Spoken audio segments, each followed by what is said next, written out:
दोस्तों आज की इस वीडियो के अंदर मैं आपको बेस्ट जीरो बैलेंस अकाउंट बताने वाला हूं जहां पे आपको एक भी पैसा मेंटेन रखने की जरूरत नहीं है और इस अकाउंट के अंदर आपको वर्चुअल कार्ड और फिजिकल कार्ड दोनों के ऑप्शन दिए जाएंगे। देखो आज की इस वीडियो के अंदर मैं आपको पूरा मार्केट कवर करने वाला हूं और एट द एंड मैं आपको एक बेस्ट प्राइवेट सेक्टर का बैंक भी बताने वाला हूं और एक बेस्ट गवर्नमेंट सेक्टर का बैंक भी बताने वाला हूं। तो फिर चलो कार्यक्रम स्टार्ट करते हैं।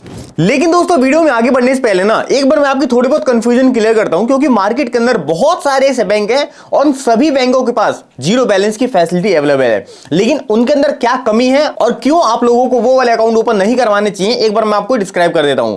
देखो भाई सबसे पहले बात करते हैं टॉप प्राइवेट सेक्टर बैंक की, जो कि आता है हमारा एचडीएफसी बैंक। अब देखो एचडीएफसी बैंक आपको जीरो बैलेंस अकाउंट की सर्विस प्रोवाइड करता है, लेकिन ये सिर्फ रूरल एरिया के अंदर है। अगर आप आज जाके एचडीएफसी बैंक के अंदर जीरो बैलेंस अकाउंट ओपन करना चाहते हो तो भाई ये नॉट पॉसिबल है, क्योंकि एचडीएफसी बैंक सिर्फ आपको एक बीएसबीडी अकाउंट यानी कि basic saving bank deposit account open करने की फैसिलिटी देता है, जिसमें कि बहुत ज्यादा लिमिटेशंस भी हैं। अगर आप by any chance village area के अंदर जाके अकाउंट ओपन करवा भी लेते हो तो भी आप इस अकाउंट से परेशान हो जाओगे। बाकी इस अकाउंट के अलावा एचडीएफसी बैंक के पास ऐसा कोई भी अकाउंट नहीं है जिसमें कि आपको जीरो बैलेंस की फैसिलिटी मिलती हो। इनका जो नॉर्मल सेविंग अकाउंट भी होता है वो भी मतलब एरिया टू एरिया डिफर करता है, जिसमें कि आपको 5,000 रुपए से लेके और 15,000 रुपए तक मेंटेन करने पड़ सकते हैं जो इनका नॉर्मल सेविंग अकाउंट होता है। तो भाई एचडीएफसी का खेल आप समझ गए होंगे। अगर आपको कोई भी बोल रहा है कि एचडीएफसी बैंक के अंदर जीरो बैलेंस अकाउंट है तो भाई समझ जाना कि झूठ बोल रहा है।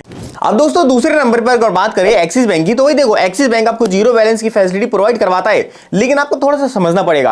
देखो सारा खेल चार्जेस का है। अगर आप ये समझ गए तो भाई मतलब भूल के भी एक्सिस बैंक के अंदर अपना जीरो बैलेंस अकाउंट ओपन नहीं करवाओगे। देखो एक्सिस बैंक जो आपको जीरो बैलेंस अकाउंट ओपन करने की फैसिलिटी दे रहा है इसका नाम है एक्सिस बैंक का अमेज सेविंग अकाउंट। लेकिन जो हमारा अमेज सेविंग अकाउंट है वहां पे आपको कोई भी बैलेंस मेंटेन करने की जरूरत नहीं है। आपका जीरो बैलेंस अकाउंट रहने वाला है, लेकिन आपके यहाँ पे इनिशियल फंडिंग 5,000 रुपए की रहेगी। जो आपका डेबिट कार्ड है वो आपको 599 रुपए का दिया जाएगा। लेकिन इस अकाउंट के अंदर कमी बस इतनी सी है कि आपको इस अकाउंट को मेंटेन रखने के लिए हर महीने 200 रुपए प्लस जीएसटी का चार्ज देना पड़ेगा।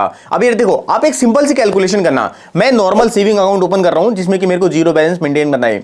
अब उसके अंदर चार्जेस क्या क्या हो सकते हैं? पहला एसएमएस अलर्ट का चार्ज जो कि मेरा 20 से 25 रुपए हर साल का या फिर 6 महीने का काटा जाएगा। दूसरा मेरा डेबिट कार्ड का चार्ज, इसके अलावा मेरे को कोई भी चार्ज नहीं देने पड़ते। अगर हम इन दोनों चार्जेस को टोटल मिलाते भी हैं तो एक साल का आपका चार्ज हुआ 200 रुपए से लेकर 250 रुपए के आसपास, बस इतना ही। लेकिन यहां पे आपको हर महीने 200 रुपए चार्ज देने पड़ेंगे। अब आप शायद थोड़ा सा डिफरेंस समझ पा रहे होंगे। अदर अकाउंट के अंदर आपको एक साल में 200 रुपए चार्जेस देने हैं, लेकिन एक्सिस अमेज के अंदर आपको हर महीने 200 रुपए चार्ज देने हैं। तो भाई इसीलिए मैं अपनी हर एक वीडियो के अंदर कहता हूं कि आप एक्सिस बैंक का जो अमेज सेविंग अकाउंट है उसको ओपन बिल्कुल भी मत करना, ये आपके बहुत ज्यादा चार्जेस ले लेगा। अब दोस्तों थर्ड नंबर पे हम आईसीआईसीआई बैंक का जीरो बैलेंस अकाउंट भी ले लेते हैं। देखो जब मैं गया था ना पर्सनली आईसीआईसीआई के अंदर जीरो बैलेंस अकाउंट ओपन करने के लिए, तो उन्होंने मेरे को बस एक चीज कहा था कि भाई जीरो बैलेंस की फैसिलिटी तो हमारे पास है ही नहीं। अगर आपको नॉर्मल सेविंग अकाउंट भी ओपन करवाना है ना तो यहाँ पे आपको 1 लाख रुपए की इनिशियल डिपॉजिट करवानी पड़ेगी। उसके बाद जो आपका अकाउंट ओपन होगा उसमें आपको 10,000 से लेके 15,000 रुपए तक मेंटेन करने पड़ेंगे। तो भाई आप एक बार सोच के देखो कि जो आदमी जीरो बैलेंस अकाउंट खोज रहा है वो कहां से 1 लाख रुपए की इनिशियल फंडिंग करेगा। तो भाई इसलिए मैं इसको भी क्रॉस मारता हूं। अब दोस्तों फोर्थ नंबर पे मैं कोई बैंक नहीं बताने वाला, जितना भी ये पेमेंट बैंक का इंडस्ट्री है ना मैं उन सबको ही कवर करने वाला हूं। देखो बहुत सारी आपको वीडियो मिल जाएंगी, एयरटेल के अंदर जीरो बैलेंस अकाउंट, जियो के अंदर जीरो बैलेंस अकाउंट, ऐसी बहुत सारी वीडियो मिल जाएंगी भाई, एनएसडीएल के अंदर जीरो बैलेंस अकाउंट। ये देखो जितने भी है ना ये सारे हमारे पेमेंट बैंक है। एक बार मैं आपको नॉर्मल बैंक और एक बार पेमेंट बैंक के अंदर डिफरेंस बता देता हूं ताकि आप इन पेमेंट बैंक से बच के रहो। देखो मान के चलते हैं अगर आपने नॉर्मल कोई अपने जीरो बैलेंस अकाउंट ओपन करवाया और दूसरी तरफ आपने कोई पेमेंट बैंक ओपन करवाया, तो देखो दोनों के अंदर ही आपको जीरो बैलेंस की फैसिलिटी मिलती है और दोनों के अंदर भी आपको डेबिट कार्ड की फैसिलिटी मिलती है। अब कमी पता है कहां पे आती है? जब आप अपनी ट्रांजैक्शन रेगुलर करने लग जाते हो ना तो यहां पे जो आपका पेमेंट बैंक है भाई वो बहुत जल्दी फ्रीज हो जाता है। और आप लोगों को पता है कि जितने भी पेमेंट बैंक है उनकी चुनिंदा ब्रांचेस मेन जगह पे ही है, यानी कि अगर आप नॉर्मल एरिया के अंदर रहते हो और आपका अकाउंट फ्रीज हो जाता है तो भी आप उसको जल्दी से अनफ्रीज नहीं करवा पाओगे। और पेमेंट बैंक के अंदर एक और कमी है, आप एक साल के अंदर मैक्सिमम से मैक्सिमम 2 लाख रुपए की ट्रांजैक्शन अपने अकाउंट के थ्रू कर सकते हो और एक बार में आप ज्यादा से ज्यादा सिर्फ 1 लाख रुपए ही भेज सकते हो। अगर आपने अपनी लिमिट क्रॉस करी तो भाई आपका अकाउंट जो है वो फ्रीज कर दिया जाएगा। इसलिए दोस्तों मैं अपनी हर एक वीडियो के अंदर कहता हूं कि आप अपना प्राइमरी बैंक अकाउंट कोई पेमेंट बैंक अकाउंट मत रखना। अब दोस्तों फिफ्थ नंबर पे मैं यहाँ पे गवर्नमेंट बैंक को रखना चाहूंगा। देखो जो हमारा टॉप लेवल का गवर्नमेंट बैंक जो कि हमारा एसबीआई है, ये भी हमको जीरो बैलेंस अकाउंट को ओपन करने की फैसिलिटी प्रोवाइड करवाता है। लेकिन आपको पता है दिक्कत कहां पे आती है? जब आप ऑफलाइन जाते हो ना अकाउंट ओपन करवाने के लिए तो भाई सबसे मेजर दिक्कत वहां पे आती है। अभी मैं आपको उसके बारे में बताने वाला हूं, लेकिन एक बार मैं आपको बता देता हूं कि एसबीआई के अंदर आपको कौन सा अकाउंट ओपन करवाना चाहिए। देखो एसबीआई को मेनली 2 अकाउंट है। सबसे पहला एसबीआई का इंस्टा प्लस सेविंग अकाउंट और दूसरा हमारा डिजिटल सेविंग अकाउंट। देखो जो हमारा इंस्टा प्लस सेविंग अकाउंट है ये आपका ऑनलाइन ओपन हो जाता है, लेकिन जो हमारा यहाँ पे डिजिटल सेविंग अकाउंट है ना, बहुत से लोग नाम सुनकर ही कंफ्यूज हो जाते हैं। जो हमारे यहाँ पे डिजिटल वर्ड है उससे बहुत से लोगों को लगता है कि भाई ये वाला अकाउंट हमारा ऑनलाइन ओपन हो जाएगा, जबकि ऐसा बिल्कुल भी नहीं है। अगर आप एसबीआई का डिजिटल सेविंग अकाउंट ओपन करवा रहे हो तो भाई जो भी आपकी पर्सनल डिटेल वगैरह है वो सिर्फ आप ऑनलाइन फिलअप कर सकते हो, लेकिन जो आपकी केवाईसी है वो आपको ऑफलाइन जाके करवानी पड़ेगी। और भाई ऑफलाइन में दिक्कत पता है क्या आती है, जब भी आप ऑफलाइन जाओगे ना वो आपसे 3000 रुपए मांगेंगे, 2000 रुपए का आपको इंश्योरेंस सेल कर देंगे और 1000 रुपए बोलेंगे कि आपको अकाउंट के अंदर मेंटेन करने पड़ेंगे, जबकि भाई ऐसा बिल्कुल भी नहीं है। कोई भी आरबीआई की गाइडलाइन ऐसी नहीं करती कि आपको अकाउंट ओपन करवाते वक्त इंश्योरेंस लेना मैंडेटरी है। देखो आप उनको थोड़ा प्यार से समझा देना कि भाई मेरे को सारे रूल पता है, अगर आप समझा देते हो तो भाई आपका अकाउंट फ्री में ओपन हो जाएगा और आपको एसबीआई के अंदर एक पैसा भी मेंटेन करने की जरूरत नहीं पड़ेगी। लेकिन भाई अगर आप उनके चंगुल में फंस जाते हो तो आपसे 300 रुपए वसूली लेंगे वो। अब दोस्तों अगर मैं आपको जेन्युइनली बताऊं तो मेरे खुद के 10 से 12 ऐसे अकाउंट है जिसमें कि थोड़े बहुत जीरो बैलेंस है और थोड़े बहुत मेरे नॉर्मल सेविंग अकाउंट है, जिसमें से एसबीआई भी मेरे पास है। लेकिन पता है एसबीआई के अंदर मेजर दिक्कत कहां पे आती है, अगर मैं ऑफलाइन जाती हूं ना कोई छोटा सा भी काम करवाने, भाई मेरे को इस काउंटर से लेके उस काउंटर पे घुमाते रहते हैं और मेरे वहां पे फिर 2 से 3 घंटे आराम से खराब हो जाते हैं। इसलिए भाई मैं इस मतलब अकाउंट को ऑफलाइन में थोड़ा इग्नोर ही करता हूं।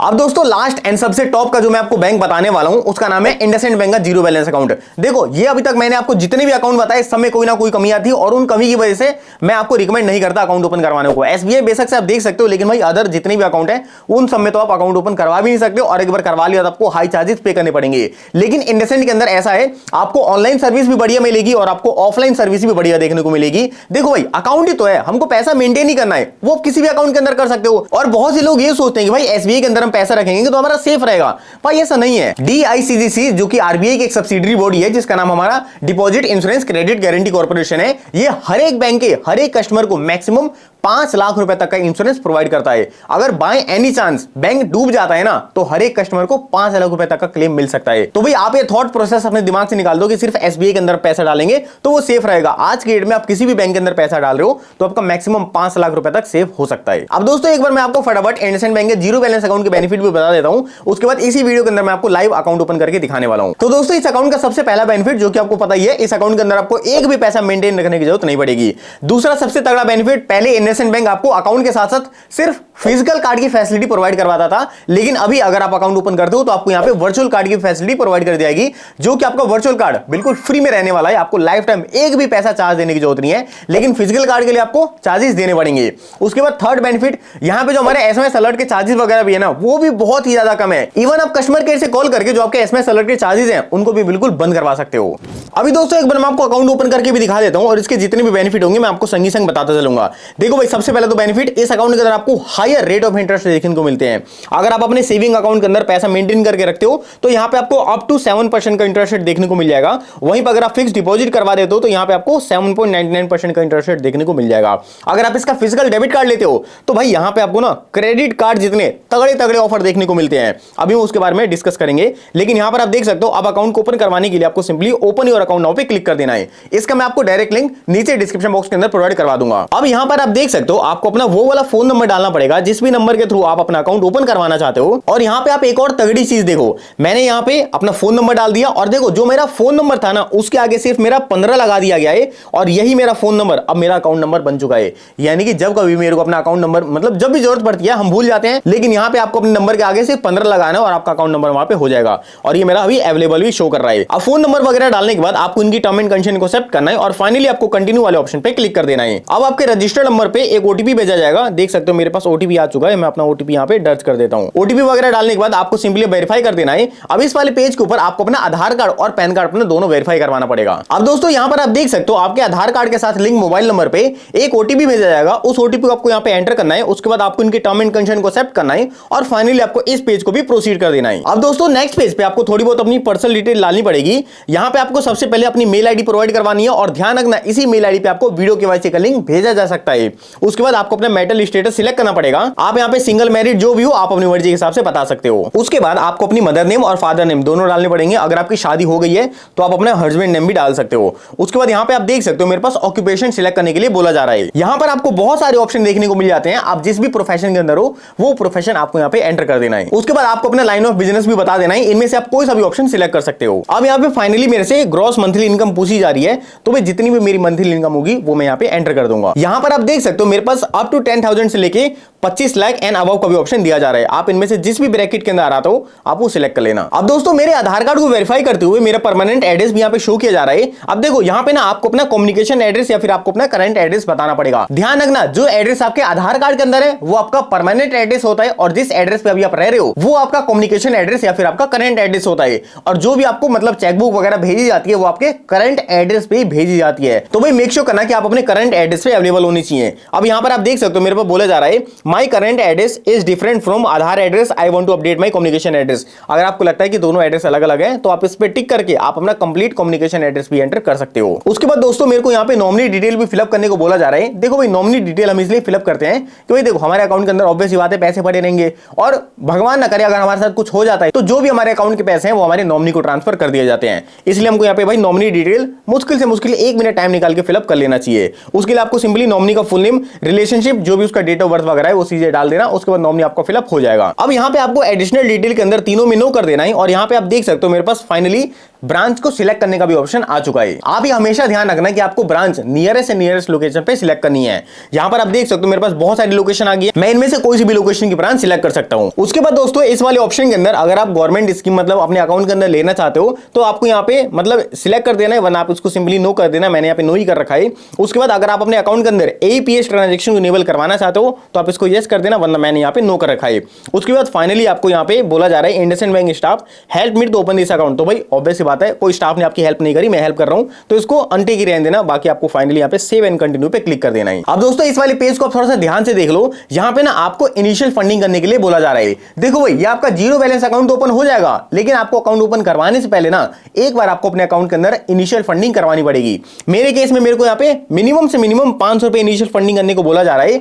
हो सकता है कि आपके केस में ये अमाउंट 2500, 5000 या फिर 10,000 तक भी जा सकता है। ऐसा इसलिए होता है कि जितने मतलब कस्टमर आते रहते हैं इंडसइंड बैंक ना इनिशियल फंडिंग को उतना ज्यादा इंक्रीज करते रहता है। जैसे जैसे भाई डिमांड बढ़ती है इनिशियल फंडिंग भी वो बढ़ा देता है। तो भी देखो मैं कुल मिलाजुला के ये कहना चाह रहा हूं कि आपके पास जितने की भी इनिशियल फंडिंग आए आप उसको कर देना, क्योंकि अगर आपका एक बार अकाउंट ओपन हो जाता है ना तो उसके बाद आप उस अकाउंट से वो इनिशियल फंडिंग को निकाल सकते हो। उसके बाद आपका लाइफ टाइम ये जीरो बैलेंस अकाउंट रहने वाला है। मेरे केस में यहां पर आप देख सकते हो 500 रुपए बोला जा रहा है, तो भाई मैं यहां पे 500 रुपए की इनिशियल फंडिंग करने वाला हूं। और यहां पे आप देख सकते हो मेरे पास डेबिट कार्ड को भी ऑप्शन दिए जा रहे हैं। सबसे पहला वीजा गोल्ड वर्चुअल कार्ड जो कि मेरे को फ्री में प्रोवाइड कर दिया जाता है और इस वर्चुअल कार्ड के थ्रू मैं अपना फोन पे, गूगल पे या फिर यूपीआई की कोई भी एप्लीकेशन इंस्टेंट रन कर सकता हूं। अगर मैं यहां पे फिजिकल कार्ड लेना चाहता हूं तो मेरे को यहां पे 590 रुपए प्लस जीएसटी का चार्ज देना पड़ेगा।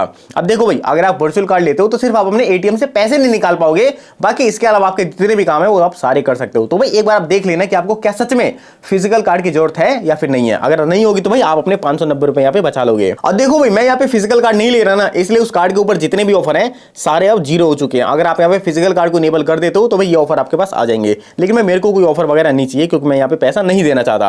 अब मैं फाइनली यहां पे सेव एंड कंटिन्यू पे क्लिक कर देता हूं। अब दोस्तों इस वाले पेज के ऊपर आपको ना मोबाइल बैंकिंग अपना क्रिएट करना पड़ेगा। देखो सबसे पहले आपको एक यूजर नेम यहां पे डाल देना है, उसके बाद आप अपना एमपिन क्रिएट कर लेना। जैसे आपका अकाउंट ओपन होता है उसके बाद आपको एप्लीकेशन में लॉगिन करने के लिए ना इसी यूजर नेम की जरूरत पड़ने वाली है। तो भाई एक बार आप अपना यूजर नेम क्रिएट कर लेना। मेरा ऑलरेडी इंडसइंड बैंक के अंदर यूजर नेम बन रखा है, तो भाई मैं यहां पे नहीं बनाना चाहूंगा, इसलिए मैंने इसको टिक कर दिया। आप इसको टिक बिल्कुल मत करना, वरना आपको बाद में दिक्कत हो जाएगी। उसके बाद अगर आप इनके बैंकिंग मतलब व्हाट्सएप के चैनल को सब्सक्राइब करना चाहते हो तो आप इसको टिक कर सकते हो, वरना आप इसको अनटिक भी कर सकते हो। उसके बाद फाइनली आपको कंटिन्यू वाले ऑप्शन पे क्लिक कर देना है। अब दोस्तों इस वाले पेज के ऊपर आपके पास अकाउंट समरी भेजा जाएगा। अगर आपको लगता है कि कुछ गलत है तो भाई आप उसको एडिट कर लेना, वरना आपको इनकी टर्म एंड कंडीशन को एक्सेप्ट करना है और फाइनली आपको उसको कंफर्म कर देना है। अब दोस्तों यहां पर आप देख सकते हो हमको फंडिंग करने के लिए बोला जा रहा है, तो यहां पे हमको अमाउंट 2500 रुपए दिखा रहा है, लेकिन हमको यहां पे मिनिमम 500 रुपए डालने पड़ेंगे और हमारा जो डेबिट कार्ड का फीस है वो बिल्कुल जीरो है।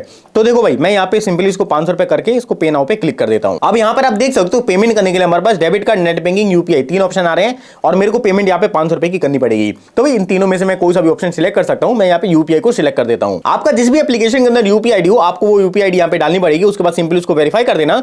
उसके बाद आपको फाइनली उसको प्रोसीड कर देना। उसके बाद आपके एप्लीकेशन के ऊपर एक रिक्वेस्ट आई होगी, आप उस रिक्वेस्ट को प्रोसीड कर देना अपना यूपीआई पिन डाल के। उसके बाद जो आपकी पेमेंट है वो कंप्लीट हो जाएगी। यहां पर आप देख सकते हो फाइनली पेमेंट को कंप्लीट करने के बाद ना आपको वीडियो केवाईसी करवाने के लिए ऑप्शन दिया जाएगा। देखो भाई मान के चलते बाय एनी चांस अगर आपकी जो पेमेंट है वो फेल हो जाती है या फिर आपके पास वीडियो केवाईसी का ऑप्शन नहीं आता, आप सोच रहे हो भाई मेरे पैसे अटक गए, तो भाई ऐसा कुछ भी नहीं होता। इंडसइंड बैंक के पास आपके पैसे बिल्कुल सेफ है। अगर भाई 0.5% मान के चलते अगर आपका अकाउंट ओपन नहीं भी होना तो भी आपका जिस यूपीआई आईडी के थ्रू पैसा उसमें गया है ना इंडसइंड बैंक के पास, उसी यूपीआई आईडी में वापस आपका पैसा 3 से 4 दिन के बाद वापस आ जाएगा। तो भाई अगर आपकी केवाईसी वगैरह फेल हो जाती है तो आप ज्यादा टेंशन मत लेना।